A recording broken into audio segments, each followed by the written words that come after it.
أعوذ بالله من الشيطان الرجيم. بسم الله الرحمن الرحيم.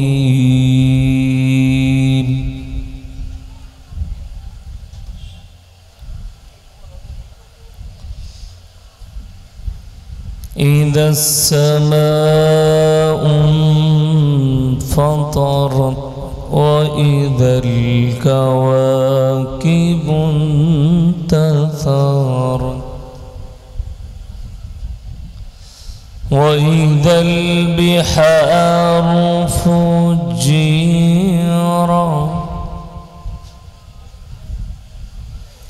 علمت نفس ما قدمت وأخرت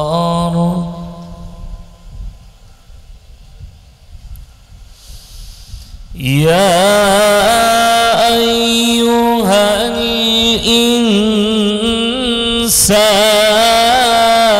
الإنسان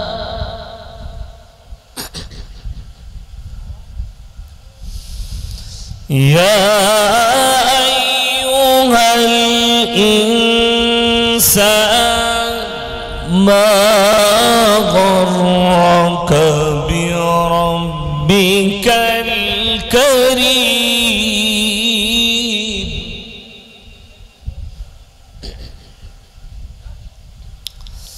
يا أيها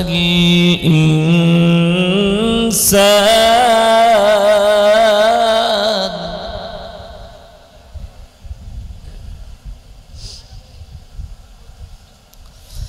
يا أيها الإنسان ما غرك بربك الكريم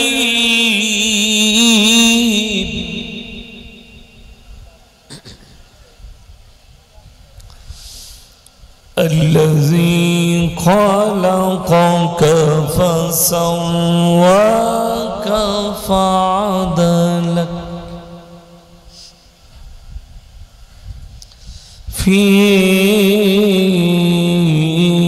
أي صورة ما شاء ركبك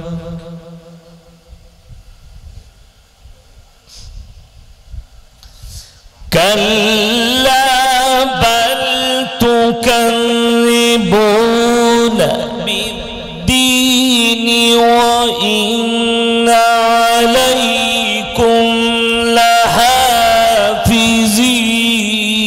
لحافظين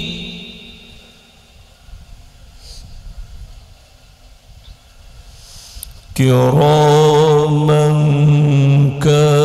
كاتبين يعلمون ما تفعلون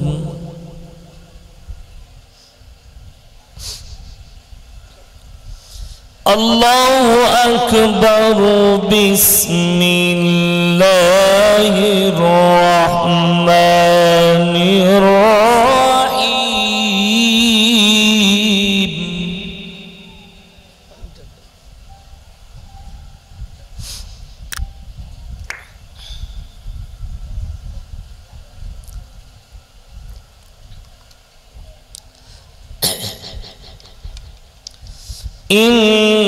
إنا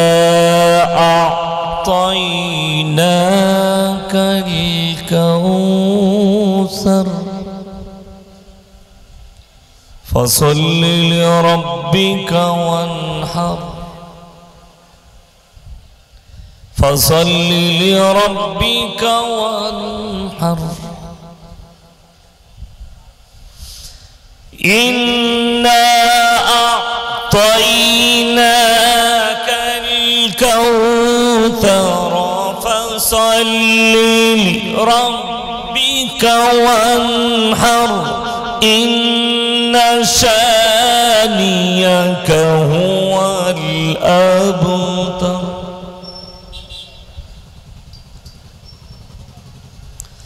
فصل لربك وانحر إن شانئك هو الأبتر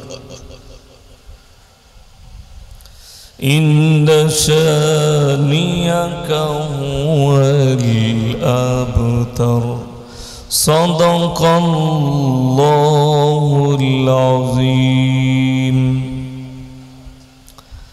الحمد لله رب العالمين والصلاة والسلام على رسوله الكريم أما بعد فأعوذ بالله من الشيطان الرجيم بسم الله الرحمن الرحيم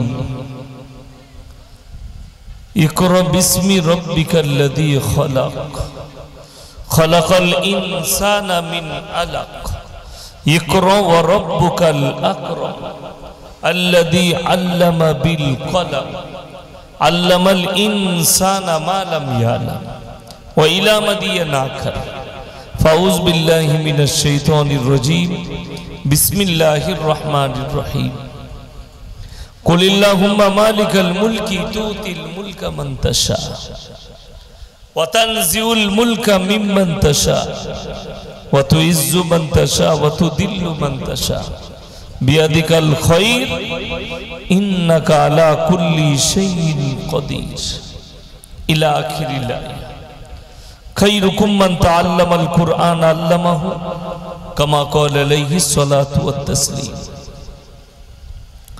মাননীয় শ্রদ্ধেয় জ্ঞানী গুণী মানী সম্মানী আজকের এই জলসার মাননীয় সভাপতি মহাশয় শ্রদ্ধেয় উলামা ইকরাম হুফাজ ইকরাম এবং আমার জ্ঞানী গুণী মানী সম্মানী মাননীয় শ্রোতা মণ্ডলী পর্দার অন্তরালে পর্দা নসিব মায়েরা এবং বোনেরা আল্লাহর বড় দয়া কৃপা ভালোবাসা আমাদের প্রতি গোটা বিশ্বের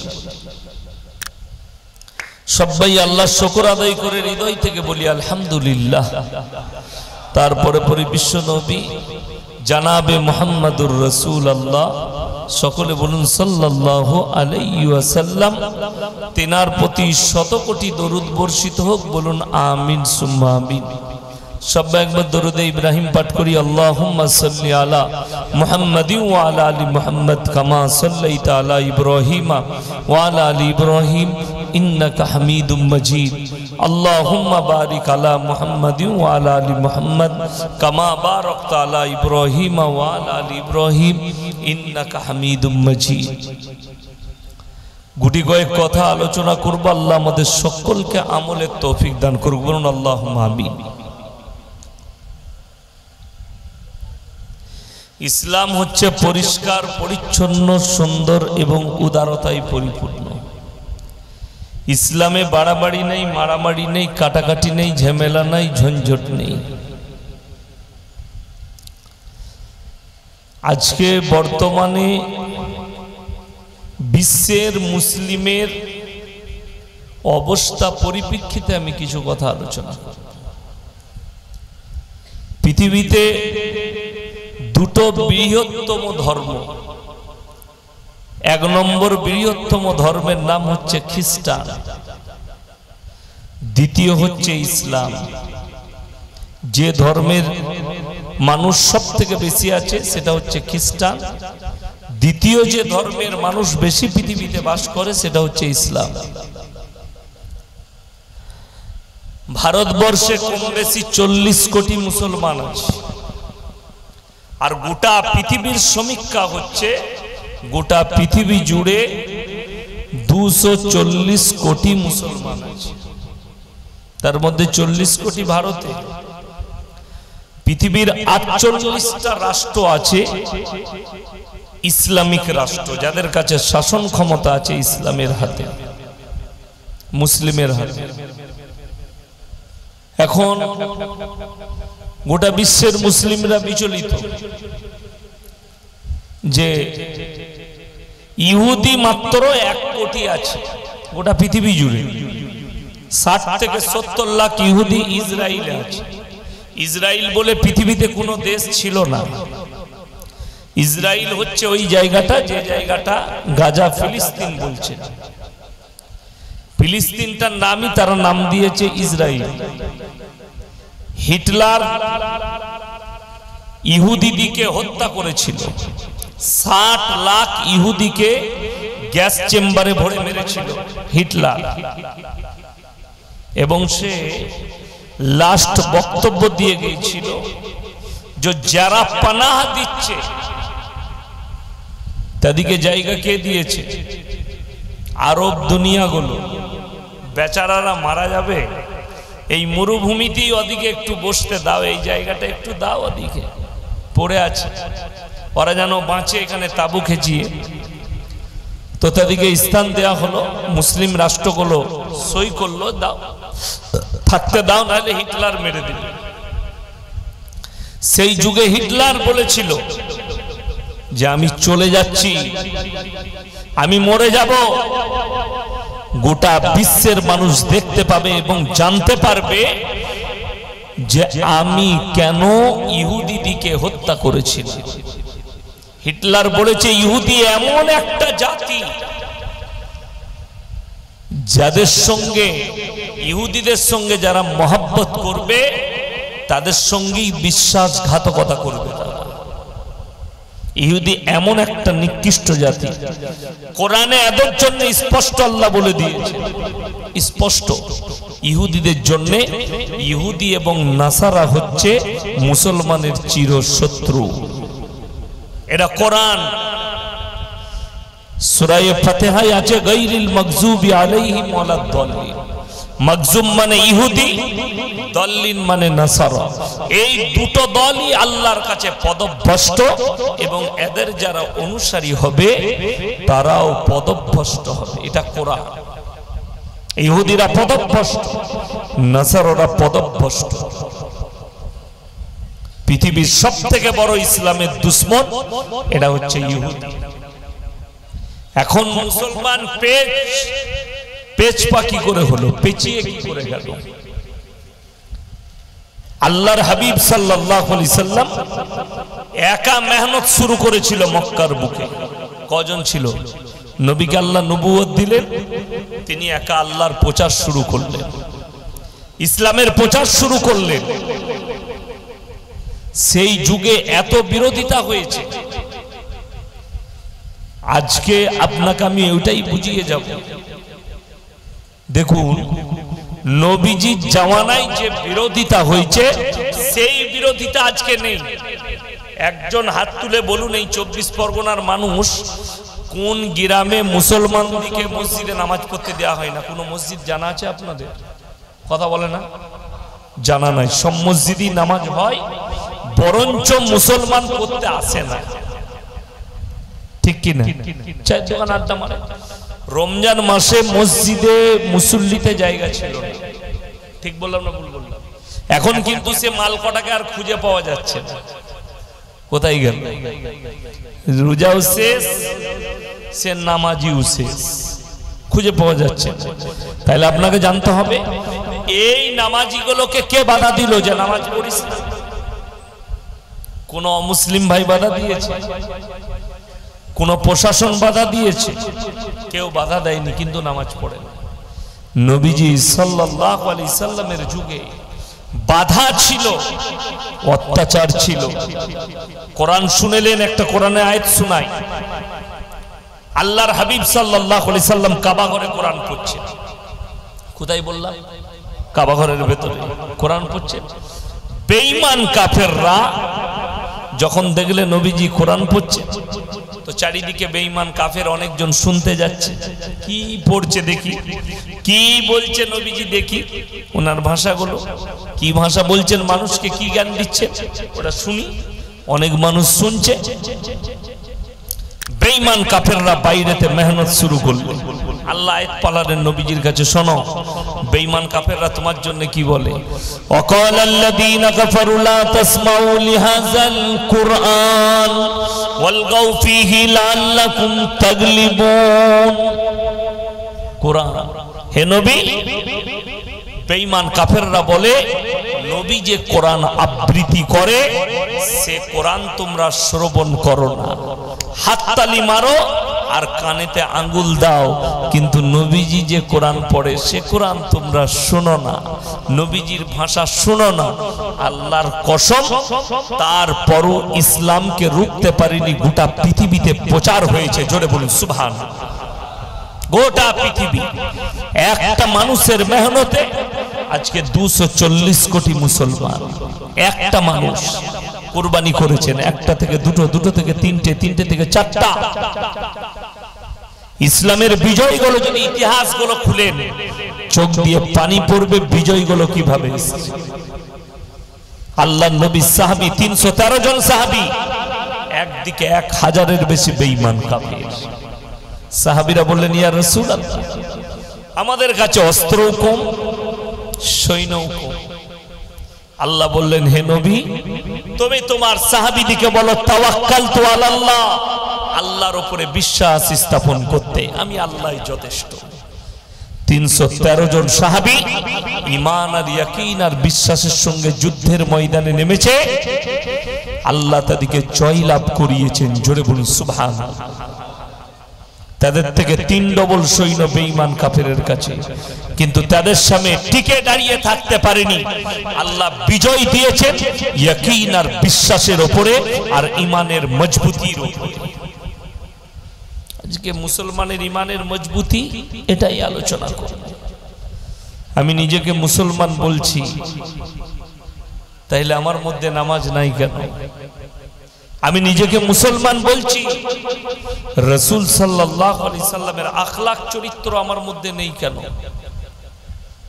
আমি নিজের মধ্যে আনতে পারছি না, পরিবারের মধ্যে আনতে পেরেছি না, সমাজের মধ্যে আনতে পেরেছি, অথচ আমরা দাবি করি আমরা মুসলমান।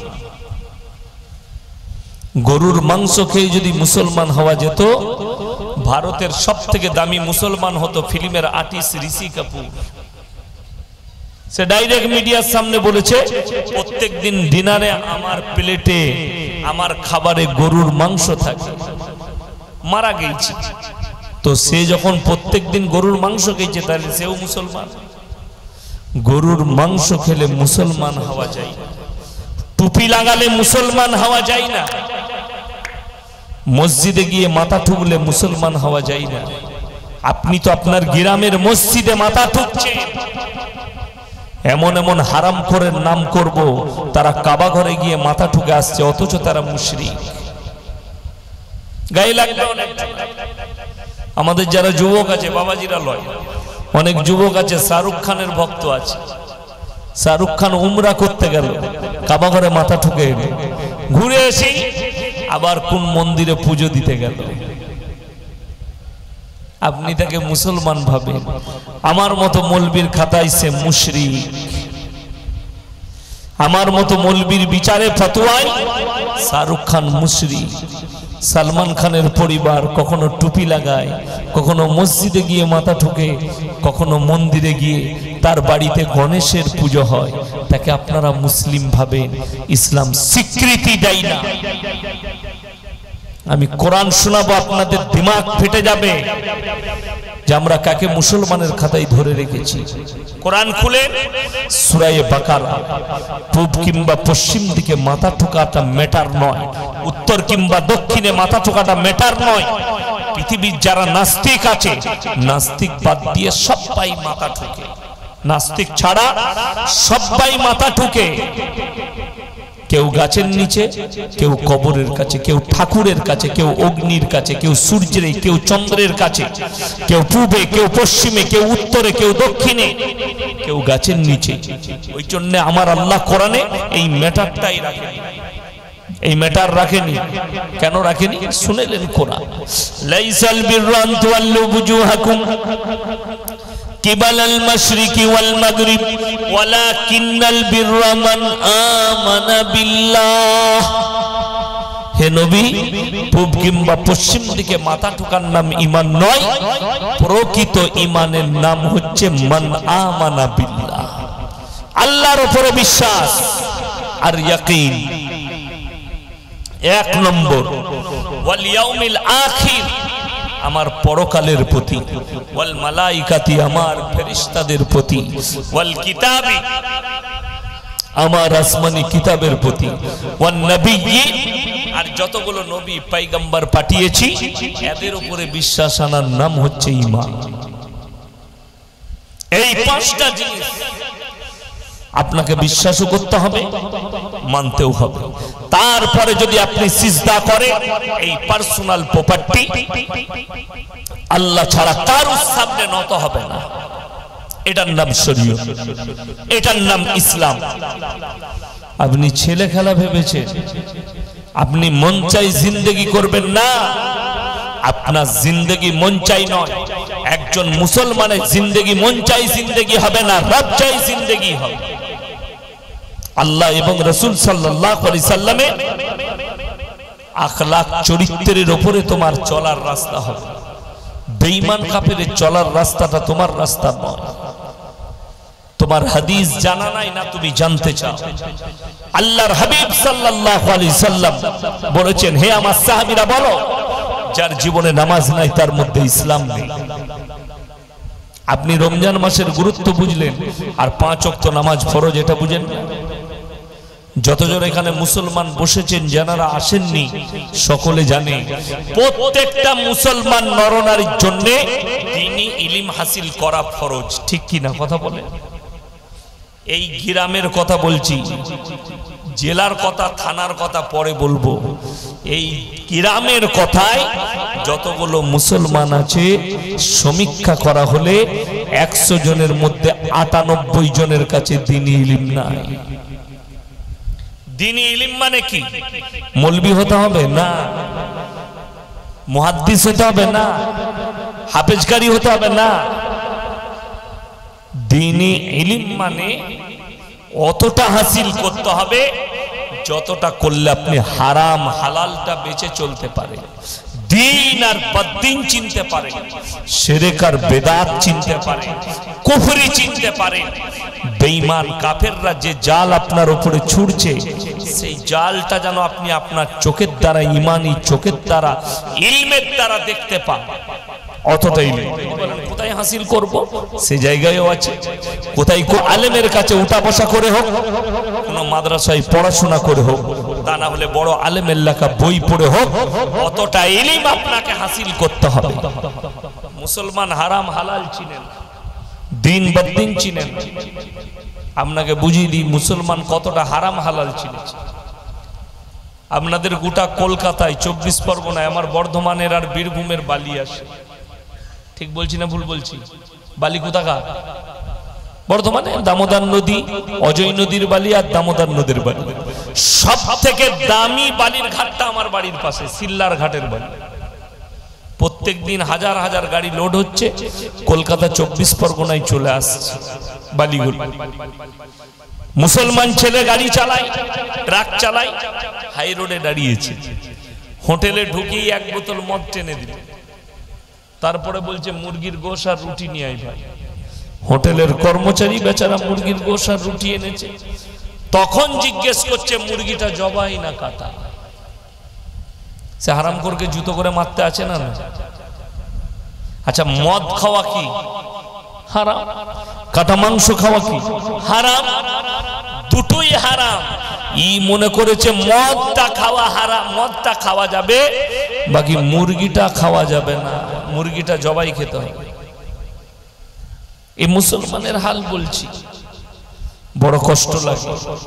আপনি দোয়া করেন, মৌলবী দিকে নিয়ে, হুজুর দিকে নিয়ে দোয়া করছেন, আপনার জ্ঞান আছে? দোয়া কবুলিয়াতের জন্য গোটা 24 পরগনার লোক যদি রোজ জলসা করে আর রোজ হুজুর ডেকে নিয়ে এসে দোয়া করে, আমাদের মতো মৌলবীকে ডেকে দোয়া করে, দোয়া কবুল হওয়ার রাস্তাটা আগে জানতে হবে। দোয়া কবুলিয়াতের রাস্তাটা 1 নম্বর। দোয়া কবুল হওয়ার জন্য শর্ত হচ্ছে আল্লাহর কাছে হালাল খাবার, তবে আল্লাহর কাছে দোয়া কবুল হবে। আপনি হালাল খাবার খেয়েছেন কি? আপনি এমনি দোয়া কবুল হবে না। মুসলমান হারাম হালাল কি বুঝেছে? এতটুকু বুঝেছে, আপনাকে বুঝিয়ে দিই। সকালবেলায় যদি আপনি কলকাতায় যান, দত্তপুকুর বাজারে যান, কিংবা কলকাতায় গিয়েছেন, নিউ টাউনে গিয়েছেন, কোনো হোটেলে খাবেন, তো আপনাকে জিজ্ঞেস করতে হবে না, হবে না, দাদা মুরগিটা জবাই না কাটা? কথা বলেন কাকে? মুসলমানকে। শর্ত আছে আপনার জন্য হালাল খাবার, ওই জন্য আপনাকে জিজ্ঞাসাবাদ করতে হবে যে দাদা মুরগিটা জবাই না কাটা। আপনি এটা বুঝে গেলেন ইয়াসিন ভাইয়ের বয়ান শুনে যে আমাকে জবাই করা মাংস খেতে হবে। সকালে উঠে আপনার বাজারে গিয়ে জিজ্ঞেস করছেন দাদা 1 কিলো জবাই করা মাংস দেন তো। আপনি কিনছেন জবাই করা মাংস, কিন্তু টাকাটা আবার সুদের টাকা, সেই একই মাল দাঁড়িয়ে গেল। কথাটা বুঝাতে পারলাম? এখন সুদের বয়ান করা মৌলবীদের জন্য খুব দুর্দায়, বিশেষ করে ইমামদের জন্য। মসজিদে জুম্মায় যদি খুতবায় সুদের বয়ান করে দেয়, ইমামের চাকরি যাবো হয়ে যায়। পেছনে কারা লাগে? সুদখোর মাল কটা। আমাদের দেশের অবস্থা এত ভালো যে মদ খেয়ে মসজিদে ঢোকা যায় না, গাঁজা খেয়ে মসজিদে ঢোকা যায় না, কিন্তু সুদ খেয়ে ফাঁস কাতারে নামাজ পড়া যায়। ঠিক বললাম না ভুল বললাম? ওই জন্য আমাকে সবাই দাওয়াত দেয় না, আমার বয়ান সবাই নিতে পারে না। খুব কঠিন কঠিন বাঁশ দিই আমি, সবাই নিতে পারে। এরপর যদি বলেন সুদ কি, আমি বলবো না, কোরআনকে জিজ্ঞেস করো। ওয়া হাল্লাল্লাহুল বাইয়া ওয়া হাররামার রিবা। হে আমার নবী, সুদকে হারাম করা হয়েছে আর ব্যবসাকে তোমাদের জন্য হালাল করা হয়েছে। আমার নবী বিশ্ব নবী বলেছেন, হে আমার সাহাবীরা শোনো, কেউ যদি 1 টাকা সুদ খায়, নিজের মায়ের সঙ্গে 36 বার জিনা করার সমান পাপ হবে। 36 বার জিনা করার সমান পাপ হবে 1 টাকা যদি কেউ সুদ খায়। ভেবে দেখুন আজকে মুসলমানের হাল। সুদ হারাম কে জানেন না? একজন হাত তুলেন। সকল মুসলমান জানে। মদ খাওয়া হারাম কোন মুসলমান জানে না? সবাই জানে। কোন মুসলমান জানে না গাঁজা খাওয়া হারাম? সবাই জানে। চুরি করা হারাম কে জানে না? সবাই জানে। লটারির টিকিট কাটা হারাম কে জানে না? সবাই জানে। কিন্তু মুসলমান ব্যবসাও করছে, সুদের ব্যবসাও করে, গাঁজার ব্যবসাও করে, মদের ব্যবসাও করে, হারাম ব্যবসাগুলো করছে তারা হালাল মনে করে। আপনি করুন, জিদ করে করে করুন, কিন্তু কষ্টের বিষয়টা আমি বলে দিই, আমার বাবাজিরা, আমার ভাইয়েরা, কিয়ামতের দিনে আপনি রেহাই পাবেন না। মরণের পরের জিন্দেগিটা চিন্তা করুন। এই যে দুনিয়াটা দেখছেন, আল্লাহর কসম করে বলছি, রং তামাশার দুনিয়া। কোরআন এই দুনিয়ার জন্য আল্লাহ ঘোষণা করেছেন, হে নবী বলে দাও তোমার উম্মত উম্মতিকে, ওয়ামাল হায়াতুদ দুনিয়া ইল্লা মাতাউল গুরুর। এই দুনিয়া তোমাদের জন্য সম্পূর্ণ ধোঁকা। ধোঁকায় পড়ে আছেন। ধোঁকাটা কখন মিটবে? যখনই আপনার চোখটা বন্ধ হয়ে দুনিয়ার জীবনটা ত্যাগ করে কবরের জীবন নিবেন, পরকালের জীবনটা নিবেন, আপনার মনে পড়ে যাবে এতদিন আমার চোখ খুলেছে, এতদিন আমার চোখ বন্ধ ছিল। আপনি চোখে সব দেখছেন, কিন্তু আপনি অন্ধ। কখন অন্ধ? আল্লাহকে যখন চিনতে পারেননি, রাসূলকে যখন চিনতে পারেননি, ইসলামকে চিনতে পারেননি, দ্বীনকে চিনতে পারেননি। আপনারা অবাক হবেন, নবীজি সাল্লাল্লাহু আলাইহি সাল্লাম উম্মি, এটা একটা ইসলাম নয়। পৃথিবীর যতগুলো ধর্মগুরু আছে, যতগুলো ধর্মের মানুষ আছে, সবারই জানা উচিত যে পৃথিবীর এমন একজন ব্যক্তি হযরত মুহাম্মদ মুস্তাফা সাল্লাল্লাহু আলাইহি সাল্লাম, যিনি দুনিয়ার বুকে কারোর কাছে জ্ঞান অর্জন করেননি, কিন্তু পৃথিবীর সব জ্ঞানীরা আজও তেনার জন্য কলম ধরে লিখতেই আছে। জোরে বলুন সুবহানাল্লাহ। যিনি কারোর কাছে পড়ালেখা করেননি, তিনি সব থেকে বেশি পণ্ডিত হয়ে গেলেন, পৃথিবীর শ্রেষ্ঠ ব্যক্তি হলেন, পৃথিবীর শ্রেষ্ঠ সায়েন্টিস্ট হলেন, পৃথিবীর শ্রেষ্ঠ দার্শনিক, অর্থনীতিবিদ, যা বলবেন সব লাকাবটাই নবীজিকে লাগানো যাবে। এত জ্ঞান আল্লাহ ভান্ডার দান করেছিলেন আল্লাহ রাব্বুল আলামিন, অথচ দুনিয়ায় কারোর কাছে লেখাপড়া করলেন না। এটাই আশ্চর্যের বিষয়। এটাই পৃথিবীর মানুষকে মেনে নেওয়া দরকার। যিনার কোন শিক্ষক দুনিয়াতে নেই, যিনি হচ্ছেন গোটা পৃথিবীর মানুষের শিক্ষক। জোরে বলুন সুবহানাল্লাহ। স্বামী বিবেকানন্দের মতো লোক বলেছেন, পৃথিবীতে যদি কেউ মহামানব থাকে তিনি হচ্ছেন হযরত মুহাম্মদ মুস্তাফা বলুন সাল্লাল্লাহু আলাইহি ওয়াসাল্লাম। আপনি দেখিয়ে দেন, একটা মনীষী দেখিয়ে দেন বার করে। স্বামী বিবেকানন্দ পড়াশোনা করে মনীষী হয়েছেন। বঙ্কিমচন্দ্র চট্টোপাধ্যায়, শরৎচন্দ্র চট্টোপাধ্যায়, কাজী নজরুল ইসলাম, আপনার রবীন্দ্রনাথ ঠাকুর, ঈশ্বরচন্দ্র বিদ্যাসাগর, যতগুলো পণ্ডিত আর মনীষী দেখবেন সবাই পড়ালেখা করে মনীষী হয়েছে, আল্লাহ কাপ পেয়েছে। আমার নবীজিকে কারোর কাছে পড়তে হয়নি। নবীজি কারোর ছাত্র নয়, নবীজির ছাত্র গোটা পৃথিবীর শিক্ষিতরা। জোরে বলুন সুবহানাল্লাহ। তবেই তিনি পয়গম্বর, তবেই তিনি শ্রেষ্ঠ ব্যক্তি পৃথিবী। আপনি তার উম্মত, আপনার গর্ব হওয়া দরকার। বেঈমান কাফেররা আপনাকে ঘিরে ফেলেছে, চারিদিকে বেরুবার রাস্তা না। আপনি দেখুন, আমি দেখলাম বাংলাদেশের কজন গজল গায়ক গজলের মাধ্যমে বয়কট করেছে। ইসরায়েলের পণ্যগুলো খেও না, বয়কট করুন। আবার সেই গজল গায়ক হারামখোর দিকে দেখছি তারা হোটেলে বসে ওই থামস আপ আর কোকো কোলা নিয়ে খাচ্ছে। তারা বয়কটের নাম এটা। আপনারা আজকে মৌলবীদের মুখে বয়কট শুনছেন, আমরা বাপ বেটা জীবনে কোনোদিন খাইনি। আমি কুটুম বাড়ি গেলে বলি, ভাই লেবুর শরবত করে দাও। আমাদের বাপ দাদুদের আমলে লেবুর শরবত, কাগজি লেবু দিয়ে চিনি দিয়ে নুন দিয়ে ঘুলে দিলে ওর থেকে দামি প্রোডাক্ট আর কিছু নাই। কি বুঝলে?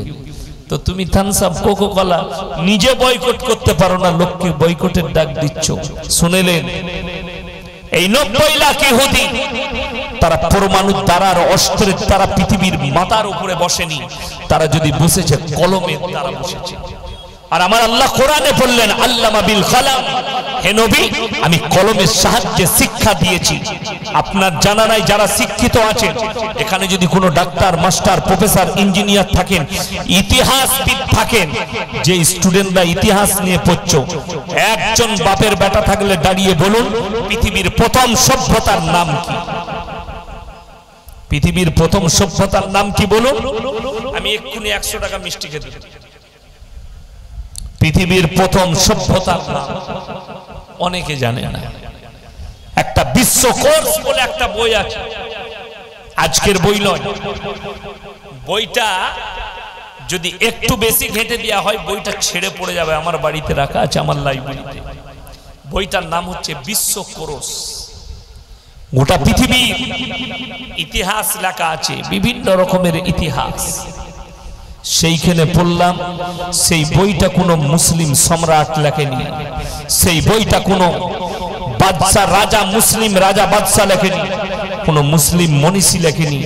একজন সনাতন মুসলিম, সনাতন ভাই, তিনি লিখেছেন বাংলায়। সেই বই আমার বাড়িতে আছে। সেখানে লেখা আছে পৃথিবীর প্রথম সভ্যতার নাম হচ্ছে মিশরের মুসলিম সভ্যতা। জোরে বলুন সুবহানাল্লাহ। এটা পৃথিবীর প্রথম সভ্যতা।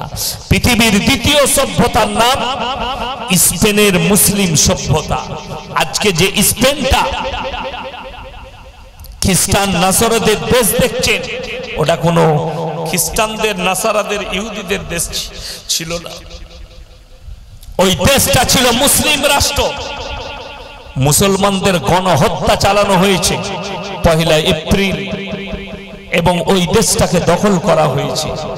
মুসলমানরা সচেতন না হওয়ার কারণে আজকে হাজার হাজার স্পেনের মাদ্রাসার মসজিদগুলো মদের বার হয়ে বসে আছে। তারা মদের বার করেছে, দেহ ব্যবসার আড্ডাখানা খুলেছে। হে ভারতের মুসলমান, তুমি তো চোখে দেখেছো এখন বাবরি চলে গেছে, তুমি তো দেখেছো এখন মথুরা যাবে, তুমি তো দেখছো তাদের মুখ থেকে শুনছো কাশিটাও কাটবে, তুমি তো দেখেছো মালদার আদিনা মসজিদে প্রবেশ করে পূজোর অনুষ্ঠান করা, তুমি এটাও দেখতে পাবে একদিন তোমার মসজিদটাও চলে যাবে, আর তোমার মসজিদ হয় বার হবে, তা না হয় সেখানে মদের দোকান খোলা হবে। যদি তুমি নামাজি না হও, তুমি রমজান মাসে নামাজ পড়ছো, বাকি সময় তুমি মনে করছো আর নামাজের প্রয়োজন নাই, অথচ রাসূল সাল্লাল্লাহু আলাইহি সাল্লামের হাদিস, যার নামাজ নেই তার মধ্যে ইসলাম নেই। আপনার মধ্যে নামাজ নেই, আপনার মধ্যে ইসলাম নেই, এটা আপনি নোট করে নিয়ে যান। আজকে শুনলেন আমার মুসলমান ভাই, আল্লাহ রাব্বুল ইজ্জত কোরআনে বললেন, হে নবী, কলমের সাহায্যে শিক্ষা নিতে বলো। পৃথিবীর এই ভারতের তিনজন ব্যক্তি, দুজন রাজনীতিবিদ, একজন হচ্ছে আমাদের মতো একজন সাধু সন্ন্যাসী। আপনারা মনি সাহেব বলে, তারা পণ্ডিত বলে, কথাবাচক। এই তিনজন ব্যক্তির তিনটে বয়ান ফেসবুকে ভাসছে, মোবাইলে, ইউটিউবে, সোশ্যাল মিডিয়ায় ভাসছে।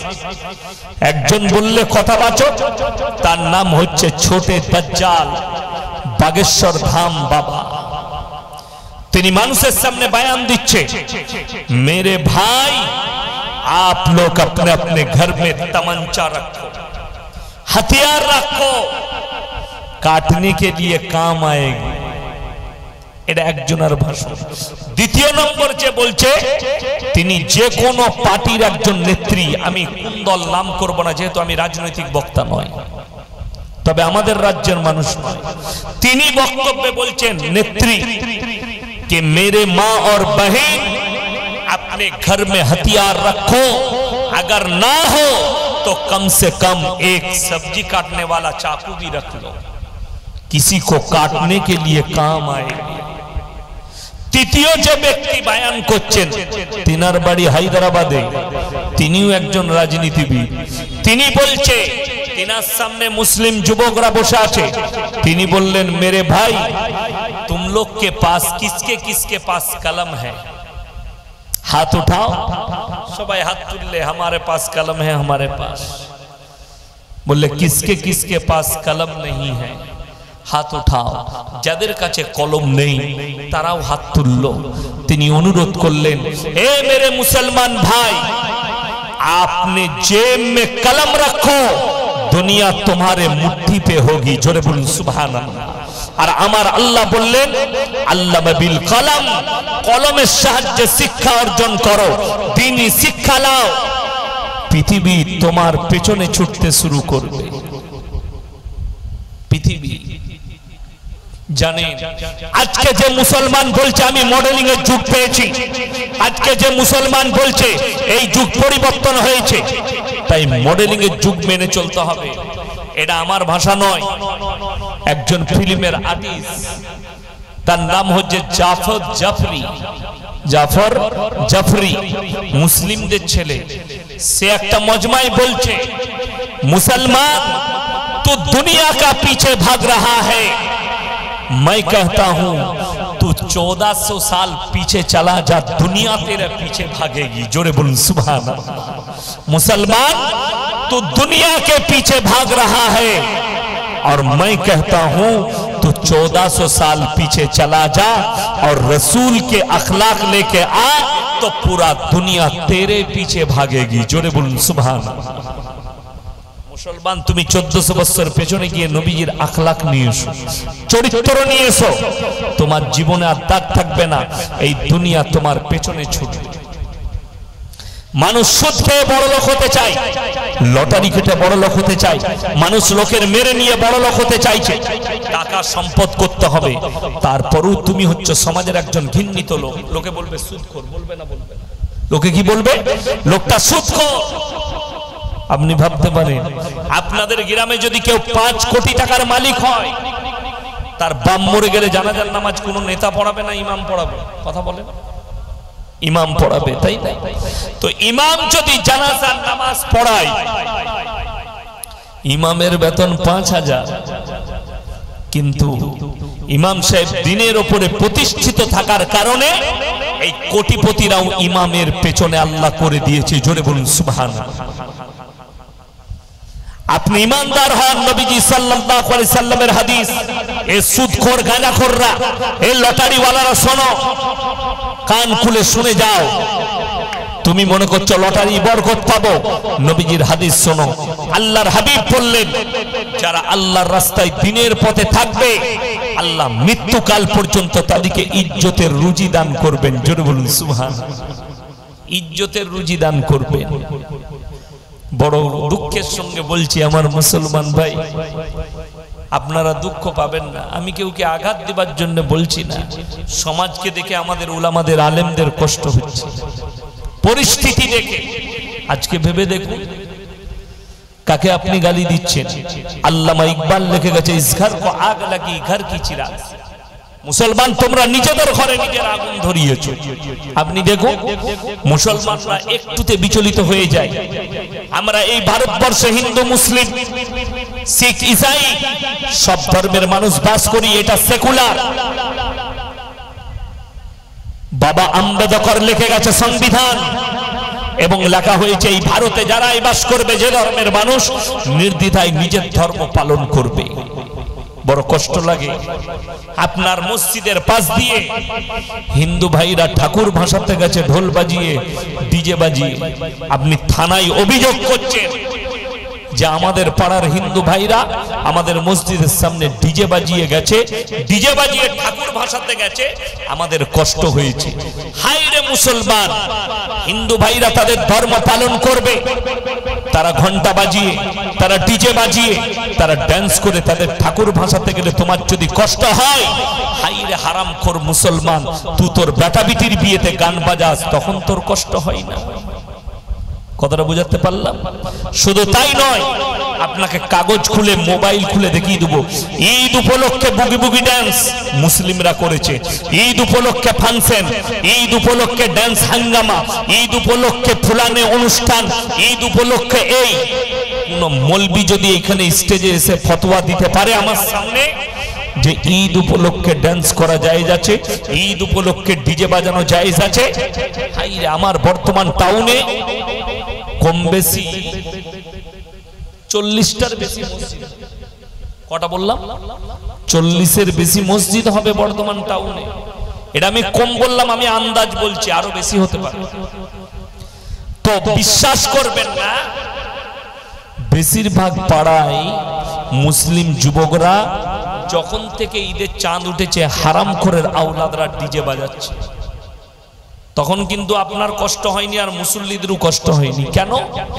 ও তো ওরই ঘরের হারামখোর, তোমারই ঘরের জন্ম নিয়ে হারামখোর ওটা। তার কারণে তুমি অভিযোগ করতে গেলে না থানায় যে ঈদের দিনে এই ছেলেগুলোকে ধরে নিয়ে যান যারা ডিজে বাজাচ্ছে, তখন তোমার নামাজের ক্ষতি হলো না। সারা রাত ফজর পর্যন্ত ডিজে, সারা দিন ডিজে বাজলো, তখন তোমার নামাজের ক্ষতি হয়নি, তোমার ইমানের ক্ষতি হয়নি।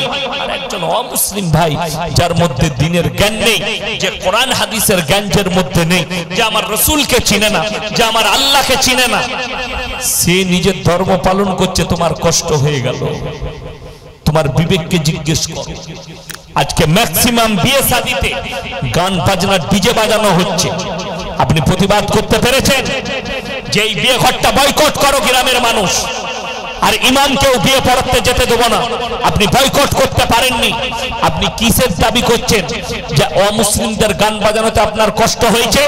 যদি এটা বলেন, তুমি হচ্ছে মাক্কার, তুমি হচ্ছে চালবাজ, তুমি হচ্ছে ধোঁকাবাজ, তুমি হচ্ছে প্রতারক।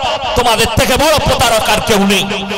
তুমি অন্য ধর্মকে নিয়ে তোমার মাথায় ব্যথা হয়, অথচ তোমার ঘরের লোক বিয়েতে শাদীতে গান বাজনা, নাচ, ড্যান্স আর যত রকমের নোংরামি আছে মুসলমানের বিয়েতে আজকে বর্তমানে হতে যাচ্ছে, সেগুলোর আপনি বাধা দিতে পারেন না। ইমাম বাধা দিলে ইমামের চাকরি চলে যায়। আমি কেন বলছি?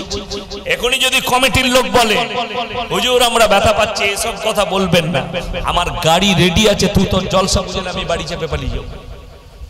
কথাটা বুঝতে পারেননি? আমার কিন্তু চাকরি যাবার ভয় নাই। ইমাম বলে দিলে ইমামের চাকরি চলে যায়। আমার বর্তমান জেলার কথা বলছি, রমজানুল মুবারকের মাস, ইমাম সাহেব মাইয়াত হয়েছে জানাজার ময়দানে, আর প্রত্যেক গ্রামে একটা করে মোড়ল থাকে, থাকে না থাকে না? মোড়ল থাকে। সেই মোড়ল এলান করছে জানাজার ময়দানে যে সমস্ত মেহমানরা এসেছেন জানাজার নামাজ পড়ে মাটি দিয়ে খানা খেয়ে যাবে। ইমাম সাহেব এলান করলে মাইকটা ধরে রমজান মাসে খানার এলান করা হারাম। কসম খাবো না, যদি বিশ্বাস না হয় আমার গাড়িতে চাপুন, আপনার আমার বর্ধমান থেকে আসা যাওয়ার ভাড়াটাও আপনাকে